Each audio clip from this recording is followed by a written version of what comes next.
everybody. How is everybody doing? So I'm back with with another video. For anyone who does not know me, hi.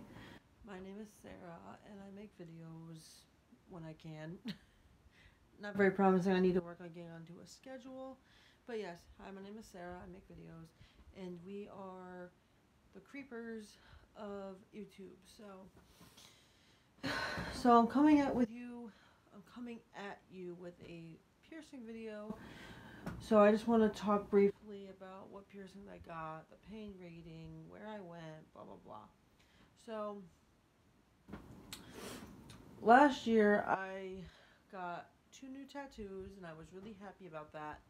And I'm definitely gonna go back for more. But then it got me thinking, I haven't gotten a piercing in a while, so I should go get pierced.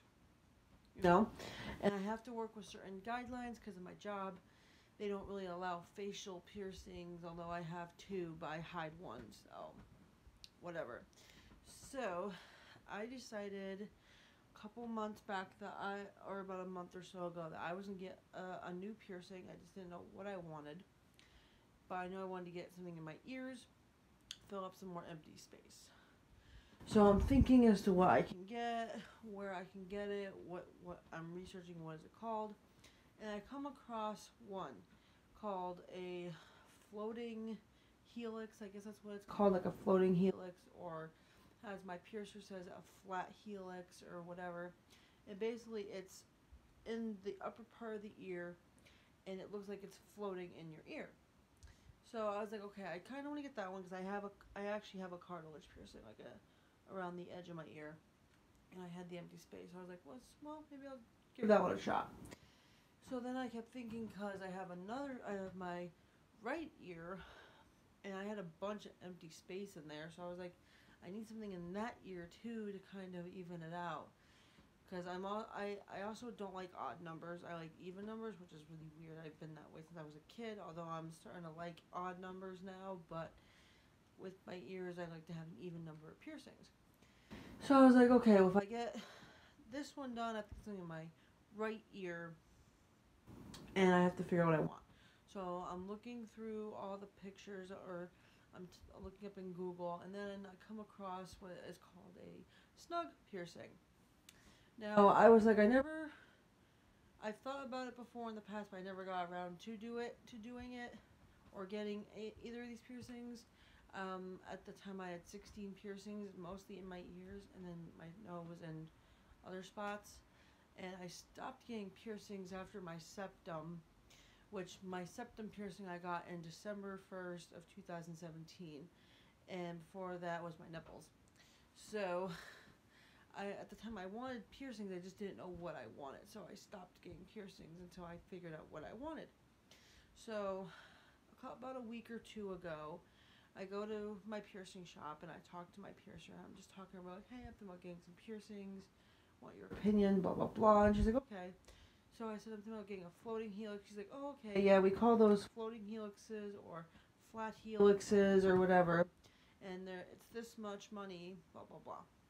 I said, okay. So then I said, I'm also thinking about getting something in my right ear, and I don't really know exactly what I want to get. She's like, well, what were you thinking about getting? I was like, probably a midway helix, or like a midway cartilage, which is like in the middle of the ear. But then after I left the shop that day, I was like, I don't really want a third cartilage piercing, like a third helix piercing, I guess you can call it. So I did more research and I decided on the snug. So there's that. So then yesterday, I wake up, I take a shower, I make sure I'm all clean, I make sure everything's good, and then I go to the bank, I get money, blah blah blah. So then I go to where I go to get pierced, and I'm waiting there. I'm looking at the prices. I'm looking at the jewelry. I decided I wanted to change some jewelry. I changed my helix jewelry, and I changed the balls on my rook piercing. So there's that. So when my piercer came in, because there's two piercers, one is really funny. I'm not gonna lie. He's really nice. He's really funny. Sarcastic as crap, but he's a good guy. But I have been pierced by him, and the piercings and this isn't his fault by any means. It's probably not even my fault, but it's just how the piercings ended up, which is they rejected, they fell out, didn't work out very well. Probably because of maybe not because of the piercer himself, but how it was pierced with the tools. So I requested my other piercer. Her name is Liz. Liz, if you're seeing this, I want to give you a shout out for being an awesome piercer. I give you a thumbs up. So she asked me what I wanted to get, and I said a floating helix and a snug. And she said, what ear will be what? And I said, the left ear will be the floating helix, the right ear will be the snug. She said, okay, let me just clean up my chair, and I will take you in a minute. Give me a quick minute. So I said, okay. So she sits me down in the chair after we get the jewelry, because, you know, she changed my jewelry too. She did that last. So she's marking the areas. So she marked both areas first, and then she was showing me the different options with the snug. Now she said with the snug I could do 3 options. I could either do this in the middle, higher, or lower. And she said either or, you have a great position of your ear for a snug piercing. So I chose the middle one because I didn't want it too low, I didn't want it too high. So I thought middle was good, and she's like, okay, that's good, that's a good placement, we'll do that. So then we're looking at the marking for the floating helix, and she said, I want to line it up with your current helix piercing so it looks like they go together. I said, that's cool. So time to get the piercing stuff. So she's getting the needles, she's getting the jewelry ready, she's doing this, that, and the other thing. So she does the snug first. The snug, in my opinion, was not as bad as I thought it was going to be. And everyone's pain tolerance is different.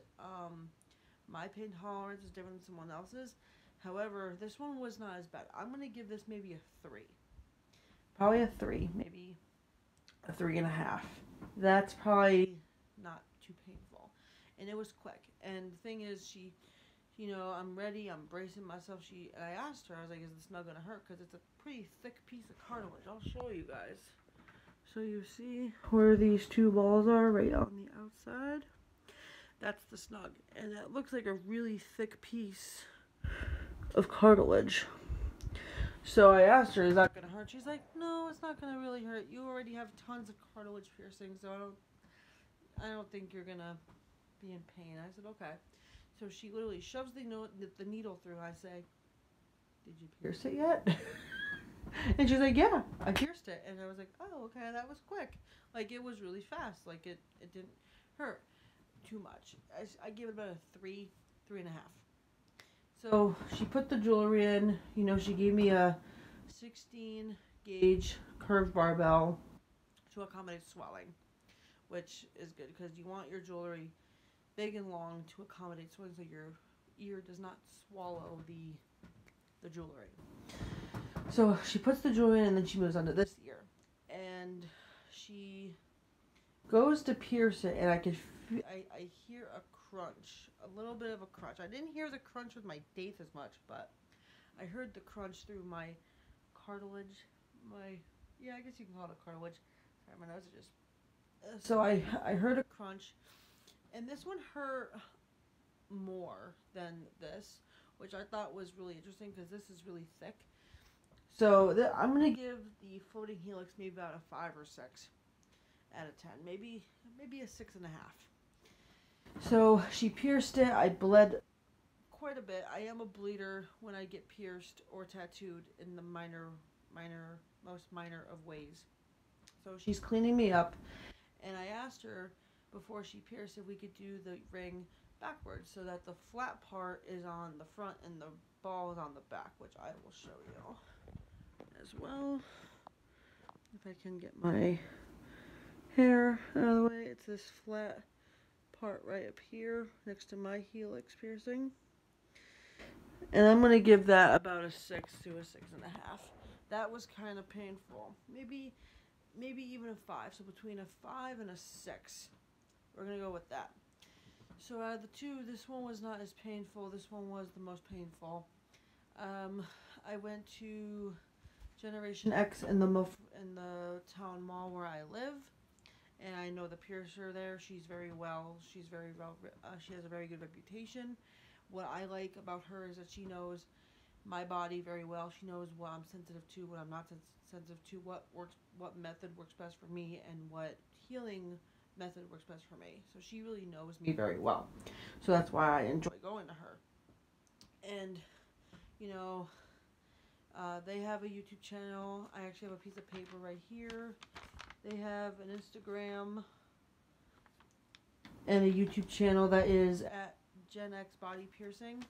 So go check them out on their YouTube channel. She said that they haven't updated in a hot minute, but that's okay. Check out their Instagram, which is also at... Their Instagram is also at Gen X Body Piercing. So check out their Instagram and their YouTube channel and tell them that Sarah sent you over. And for the most part, they're healing. This one got really red. The floating helix got really red when it was pierced. And I'm surprised, it was actually swelling, which is very interesting for a cartilage piercing. I never really had a cartilage piercing swell. And I have like a bunch of cartilage piercings. My septum is a cartilage piercing. My daith is. My actual cartilages. This one is. Oh, hold on. I'm trying to show you. Oh, this might be tough.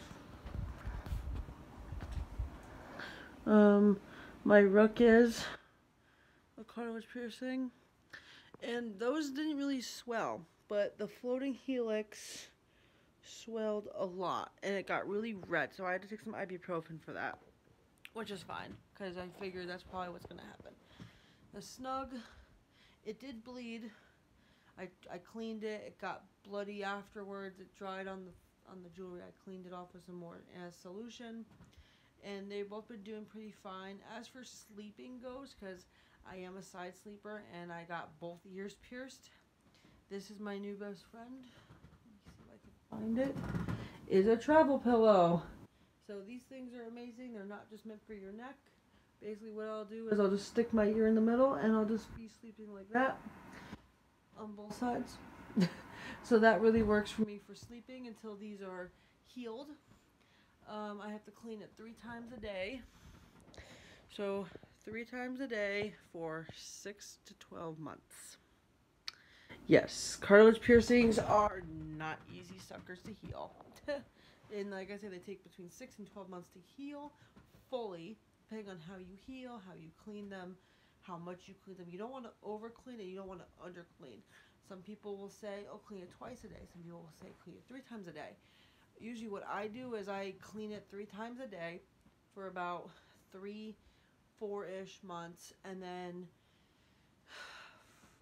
for months 5 and 6, I'll do it like 3 times, between 3 and 2 times a day, depending on how it's feeling and stuff like that. And then I stop cleaning it because it's healing on its own after the 6 to 12 month mark. And they give you solution in a little bottle, and they give you free refills. Just give them the bottle, they give you free refills of solution, and you're good. And like I said, the snug, I'm going to give about maybe a 3 on the pain scale, and the floating cartilage, I'm going to give like a 5, 6. Because this one was more painful than this one, which I still don't understand. But it's whatever. It's going to happen. Piercings have their own way of doing things. So, yeah, there's that. That's the pain scale where I went. They have an Instagram. If you go there, tell them I sent you. They know me very well. I've been going there for a very long time. I've been getting pierced there, I want to say, since I turned 21-ish years old. So I've been getting pierced for a while.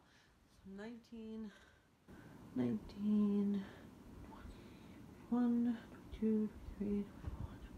So about 8 years now I've been getting pierced. I got my first piercing a few days shy of turning 19 with my first tattoos, but unfortunately I didn't go there for that. I went somewhere else where I got my first tattoos, where I got my nose pierced. And then I mainly got all my other piercings except for my cartilage, which is this upper helix with these blue disco balls on it. That I didn't get pierced at Generation X, and my nostril I didn't get pierced at Generation X. However, everything else I got pierced was at Generation X. So my septum, my conch, my daith, both helixes, my forward helix, my industrial, my snug, my rook, and my tragus. And my other piercing that I got, my two other piercings that I got. So I definitely plan on going back there.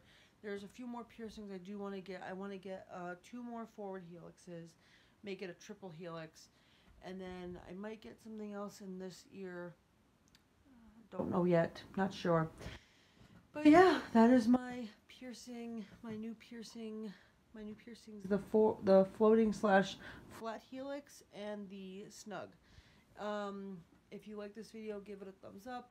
Please leave a comment as to what piercings you have or what piercings you want to get, and let me know, like, what do you prefer? Do you like cartilage piercings? Do you not like cartilage piercings? Do you like to keep it simple? Do you like to go all crazy?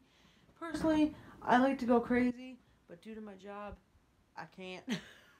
So I just have my ears, and I have the 2 on my nose. So there's that. So again, I hope you like this video. Leave a comment, like, subscribe, and let me know what piercings you want or what piercings you have or what piercings you want to get. And I hope you have a good day. Enjoy the video. I'll see you guys in my next video. Bye, guys. Bye, my creepers. Peace.